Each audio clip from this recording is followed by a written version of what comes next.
बरं आता निघायचं का? अरे बाबा तुमचं घर तिथं लहान आहे मला कशाला नेतो? अगं काय होत नाही, होते ना ऍडजस्ट.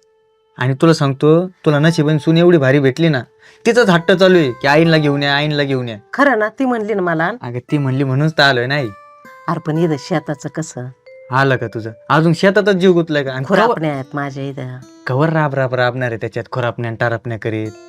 आणि इकडे कोणाला तरी वाटेन देऊन टाकू ना आपण. अरे बाबा तुला खरं सांगू का, मी पण खूप एकटी पडली तुझं बाप मेल्यापासून. पण माझी हीच आयुष्य, हेच जीवन. मग तेच म्हणलं, कवर कष्ट करणार आता. तिकडं आली ना, जरा आरामात खा.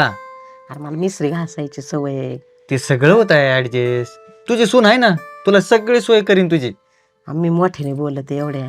काही होत नाही त्याला. आणि तू नाही बोलणार तर कोण बोलणार आहे आमच्यावर मोठ्याने? हा अरे आम्ही गावाची माणसं, तुम्हाला शहरात. होते. हे बघ, तुझं आली ना घरी, हा. आमचं घर कसं भरल्यासारखं वाटन.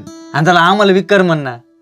बाबा तुमची दोघाची इच्छा असेल तर माझं तर तुमच्याशिवाय कोण आहे इथं? हा सांग, मी यायला तयार आहे. बर, आता तयार, काही शंका सुंका काही नको.